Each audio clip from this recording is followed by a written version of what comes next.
Hello friends, இன்றைக்கி என்ன video அப்படின்னா பிளெண்டர் ப்ரெஸ்டீஜ் பிளெண்டர் பற்றி தான் பார்க்க போகிறோம். பிளெண்டர் வந்து எல்லா பிராண்ட்லேயும் இருக்குது. இது வந்து நம்ம பருப்பு கடையிறதுக்கு இதுக்கெலாம் ரொம்ப யூஸாக இருக்கும். நம்ம பருப்பு கடையிறதுக்கு மத்து யூஸ் பண்ணுறோம் பார்த்திங்களா, அதுக்கு பதிலாக வந்துட்டு பிளெண்டரில் கடைஞ்சால் 2 செகண்ட்ஸில் கடைஞ்சி முடிச்சிடலாம். பருப்பு பாருங்கள், இப்போ தண்ணியை நல்லா இருத்துக்கோங்க.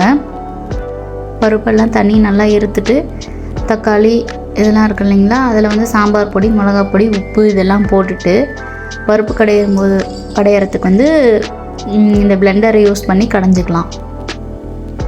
இதில் பார்த்திங்கன்னா 2 மோட் இருக்கும். அதாவது ஃபஸ்ட்டு ஸ்பீடு 1, ஸ்பீடு 2 இருக்கும்.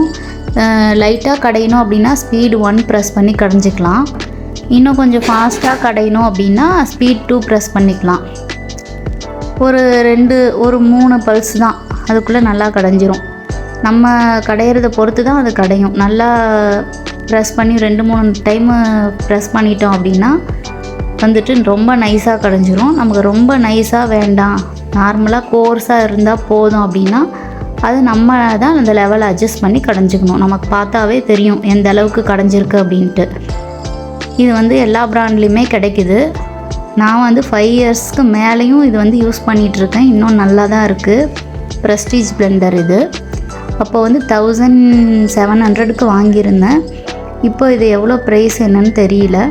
ஆனால் நல்லா இருக்குது, யூஸ் பண்ணுறதுக்கு நல்லா இருக்குது, யூஸ்ஃபுல்லாக இருக்குது. கீரையும் இதில் கடைஞ்சிக்கலாம். புளிச்ச கீரை நம்ம கடையிறோம் இல்லைங்களா, அதுக்கும் இதை யூஸ் பண்ணிக்கலாம். நார்மலாக பருப்பு கீரை கடைஞ்சிக்கலாம். எந்த கீரைனாலும் இதில் வந்து ஈஸியாக கடைஞ்சிக்கலாம். அப்புறம் வந்து தக்காளி பஜ்ஜி செய்கிறோம் இல்லைங்களா, தக்காளி பஜ்ஜி, கத்திரிக்காய் பஜ்ஜி, நமக்கு எதெல்லாம் கடையணும் அப்படின்னு நினைக்கிறோமோ அது இந்த கேட்ஜெட் வச்சு கடைஞ்சிக்கலாம். சூப்பராக இருக்கும்.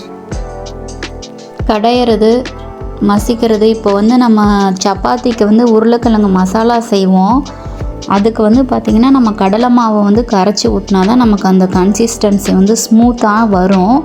இருந்தாலும் கடலை மாவு கரைச்சி ஊற்றுறது அவ்வளோ டேஸ்ட்டாக இருக்குமான்னு எனக்கு தெரியல.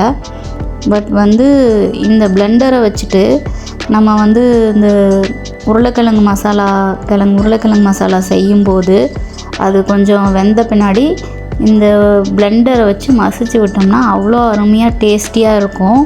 கடலை மாவு கலந்த மாதிரியே இருக்கும். பார்க்கும்போது நமக்கு கன்சிஸ்டன்சி அவ்வளோ சூப்பராக இருக்கும். இதை ட்ரை பண்ணி பாருங்கள் ஃப்ரெண்ட்ஸ். நம்ம சேனலில் சப்ஸ்கிரைப் பண்ணாமல் பார்த்துட்டு இருந்தீங்கன்னா சப்ஸ்கிரைப் பண்ணிடுங்க. சப்போர்ட் பண்ணுங்கள், ஷேர் பண்ணுங்கள். தேங்க்யூ ஃபார் வாட்சிங்.